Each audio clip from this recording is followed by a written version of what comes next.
नमस्कार, आप देख रहे हैं बिस्तक और मैं हूं श्रेया ठाकुर। शनिवार को एग्जिट पोल के नतीजे आए और इंडिया टुडे की एक्सिस माई इंडिया पोल के मुताबिक एनडीए को 401 तक सीटें मिलने की संभावनाएं जता रही थी, लेकिन आज 4 जून है और आज का दिन कुछ और ही हाल बयां कर रहा है। एक बड़ा झटका एनडीए को आज लगता दिख रहा है और इसी के साथ शेयर बाजार में हमें आज बड़ी बिकवाली देखने को मिली।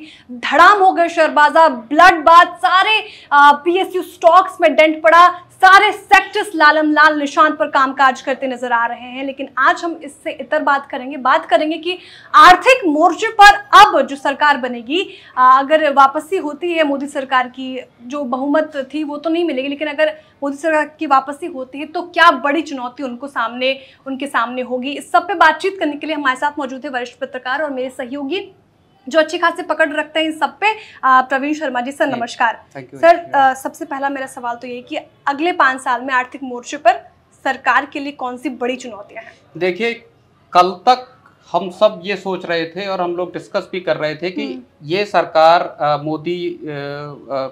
नरेंद्र मोदी की अगुवाई में बीजेपी और एनडीए 401 का आंकड़ा अगर नहीं भी पार करते तो 375, 380 या 395 के नंबर पे पहुंचेंगे जी। उसके बाद से देश में एक बड़े रिफॉर्म्स का रास्ता खुलने का एक अंदाजा था, एक आकलन था। कॉर्पोरेट जगत, ब्रोकरेज हाउसेस, वो सब वो बात कह रहे थे कि अगर इतनी थंपिंग मेजोरिटी मिलती है तो किस तरह की सिचुएशन, किस तरह के बोल्ड डिसीजंस आर्थिक मोर्चे पर कम से कम सरकार लेने वाली है, ले सकती है।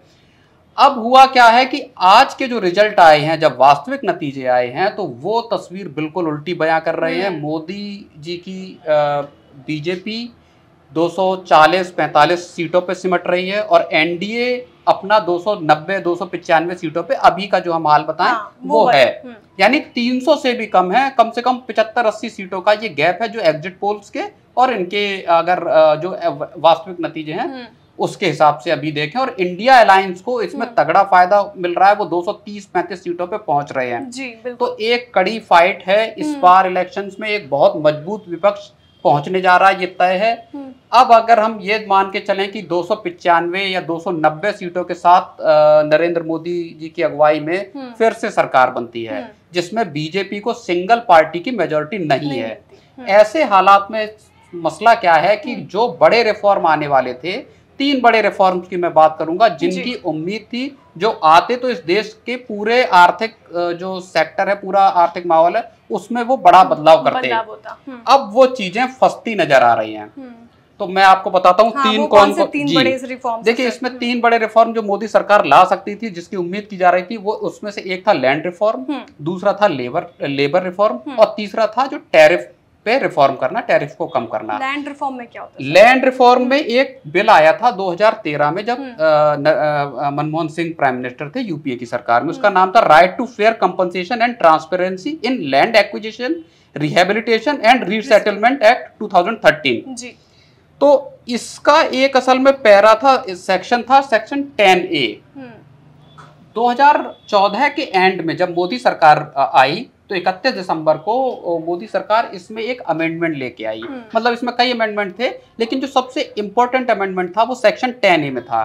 क्या था सर? उस 10A में अमेंडमेंट ये था कि अब तक जो बिल लाया गया था उसमें ये था कि आप अगर कोई लैंड का एक्विजिशन करते हैं, कोई लैंड एक्वायर करते हैं, तो उसके लिए आपको वहां पे लोगों की पब्लिक हियरिंग करना है, नंबर 1। नंबर 2, आपको सोशल इम्पैक्ट क्या होगा वो देखना है। नंबर 3, आपको लोगों से रायशुमारी करनी है कि आप तैयार हैं इसके लिए कि नहीं। ठीक है, ये 3 चीजें थी। जब सरकार इस पे ऑर्डिनेंस लेके आई, मोदी सरकार 2014 के एंड में, तब उन्होंने ये कहा कि जो क्रिटिकल प्रोजेक्ट्स हैं, डिफेंस से रिलेटेड प्रोजेक्ट्स हैं, इंफ्रा से रिलेटेड बड़े प्रोजेक्ट्स हैं और इंडस्ट्रियल प्रोजेक्ट्स हैं, इंडस्ट्रियल कॉरिडोर है, इसके लिए अगर हम जमीन एक्वायर कर रहे हैं, उसमें चाहे पब्लिक प्राइवेट पार्टनरशिप हो, हेल्थ केयर से रिलेटेड, एजुकेशन से रिलेटेड जितने प्रोजेक्ट्स हैं, उसके लिए ना आपको पब्लिक हियरिंग की जरूरत होगी, ना आपको उसका सोशल इम्पैक्ट देखना होगा और ना आपको उसके लिए लोगों की रायशुमारी करनी पड़ेगी, लोगों की सहमति, उनका एक्सेंट लेना पड़ेगा, मंजूरी लेनी पड़ेगी। ये वो बिल लाए थे, ये ऑर्डिनेंस लाए थे, इसका विरोध हुआ। फिर बाद में इसको वापस लिया गया। अब माना ये जा रहा था कि सरकार इसको पूरे देश में लागू करेगी और इसके जरिए पूरे देश में एक जो मैन्युफैक्चरिंग हब बनाने की बात चल रही है उसका रास्ता खुल जाएगा। आप कहीं पे भी लैंड एक्वायर करनी है, सरकार के पास वो ताकत होगी कि वो गए बिना सोशल इम्पैक्ट का असेसमेंट किए कि जिन लोगों को आप विस्थापित कर रहे हो उन पे असर क्या पड़ेगा। किसी की जंगल से जुड़ी जमीनें हैं, जंगल से लगे हुए हैं, कुछ पुराने बहुत लंबे समय से रह रहे हैं, कुछ नहीं होगा। उनका असेसमेंट लिए बगैर आप उस जमीन को एक्वायर कर सकते हैं, वहां हाईवे निकाल सकते हैं, वहां मैन्युफैक्चरिंग यूनिट लगा सकते हैं। तो ये एक ऐसा रिफॉर्म है जिसपे अब अड़ंगा लग सकता है क्योंकि आप डिपेंडेंट होंगे अपने अलायंस पार्टनर्स पे। तो यहाँ मैन्युफैक्चरिंग कॉर्पोरेट जगत को भी सर एक झटका लगेगा क्योंकि बिल्कुल वही कॉर्पोरेट जगत तो इस बात की उम्मीद कर रहा था कि आपको जब लिबरल लैंड एक्विजिशन नॉर्म्स या नियम मिलेंगे तो आपके लिए आसानी होगी अपनी वो लगाने के लिए यूनिट गवर्नमेंट साथ है आपके और आप इजीली उसको कर सकते हैं। दूसरा रिफॉर्म जो था वो था आपका ये लेबर रिफॉर्म। हाँ, इसमें मैं लैंड एक्विजिशन वाले में एक चीज बताऊं, जो सरकार का मैन्युफैक्चरिंग का जो वो है आपका मैन्युफैक्चरिंग का शेयर बढ़ाने का, तो 2030 तक गवर्नमेंट इसको 5% पे ग्लोबल शेयर भारत का मैन्युफैक्चरिंग में 5% तक और 2047 तक यानी 47 तक इसको 10% तक करने का टारगेट था। इस टारगेट का सबसे बड़ा कंपोनेंट साबित होता लैंड एक्विजिशन एक्ट, ठीक है, जो उसमें बदलाव करते हैं, अड़ंगा लगने वाला है, जिसमें अड़ंगा अब लग सकता है, सरकार के लिए मुश्किल होगी। दूसरा जो बात मैं कह रहा था लेबर रिफॉर्म की था क्या कि लंबे समय से कॉर्पोरेट सेक्टर इस बात की डिमांड कर रहा था कि देश में जो लेबर लॉज हैं उनको और लिबरल बनाया जाए, फ्लेक्सिबल किस सेंस में बनाया जाए कि अभी क्या है कि 100 से बहुत सारे राज्यों में, सारी जगहों पे नहीं है, बहुत सारे राज्यों में ये है कि आपके पास 100 से ज्यादा अगर वर्कफोर्स है तो आपको हायर एंड फायर में आप उनको क्विकली निकाल नहीं सकते। अच्छा। हाँ, उसके लिए आपको परमिशन लेनी पड़ती है। सरकार निकाल 100 से ज्यादा, बिल्कुल 100 से ज्यादा अगर आपके पास लेबर हैं तो आपकी इंडस्ट्री इतनी बड़ी है जिसमें 100 से ज्यादा का स्टाफ है, तो आप अगर किसी को हायर एंड फायर अगर किसी को निकालना है, किसी को, उसमें आपको परमिशन लेनी है। यूनिट बंद करनी है तो आपको परमिशन लेनी है। तो वो रिफॉर्म अब अटक सकता। उसमें हो ये रहा था कि कंपनियां ये कह रही थी कि हमें इसको 300 का करने का दीजिए, इसका जो थ्रेशोल्ड है, थ्रेशोल्ड है वो 300 स्टाफ का कर दीजिए, 300 कर्मचारी उन्हीं को जरूरत होगी, उससे कम 200-300 तक के हैं उनको जरूरत ही नहीं होगी गवर्नमेंट से परमिशन लेने के लिए कि हम हायर एंड फायर कर रहे हैं। तो ये एक बड़ा रिफॉर्म है जो अब अटक सकता है। और तीसरा है टैरिफ वाला। भारत में जो इम्पोर्ट का जो टैरिफ है, चाहे वो मोबाइल के कंपोनेंट आते हैं या दूसरे कंपोनेंट आते हैं, सामान आते हैं, उनका टैरिफ बहुत ज़्यादा है। इंडस्ट्री लगातार ये मांग कर रही थी कि आप इन टैरिफ को डाउन कीजिए। मैं अगर बताऊं आपको कि जो स्मार्टफोन प्रोडक्शन है उसमें जब भारत सरकार ने टैरिफ कम कर दिए तब भी अभी जो कंपोनेंट्स पे इंपोर्ट ड्यूटी है वो 10% है, जबकि वियतनाम में 0 से 5% ड्यूटी है।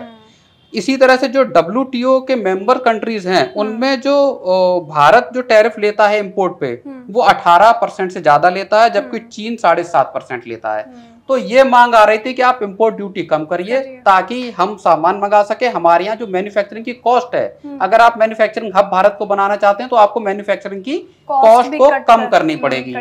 अब ये रिफॉर्म भी अटक सकता है। ये 3 बड़ी चीजें ऐसी हैं कॉर्पोरेट जगत से जुड़ी, भारत में मैन्युफैक्चरिंग और बाकी चीजों से जुड़ी, जो अब इम्पैक्ट जिन पे पड़ सकता है, जो रिफॉर्म मुश्किल हो सकते हैं सरकार। बिल्कुल बिल्कुल। तो ये हमने 3 रिफॉर्म्स की बात की, लैंड रिफॉर्म, लेबर रिफॉर्म और टैरिफ रिफॉर्म, जिसमें बड़ा बदलाव हो सकता था अगर एनडीए प्रचंड बहुमत के साथ वापस आती है। लेकिन बीजेपी को यहाँ पे डमाडोल जो है स्थिति का सामना करना पड़ रहा है। लेकिन अब कुछ ही देर में और ये तस्वीर साफ हो जाएगी। लेकिन ये जो बड़े रिफॉर्म्स है ये तो अब अटकता रहेगा। आपको ये वीडियो कैसी लगी कॉमेंट सेक्शन में जरूर बताएं। वीडियो को लाइक करें, चैनल को सब्सक्राइब करें और देखते रहिए बिस्तक।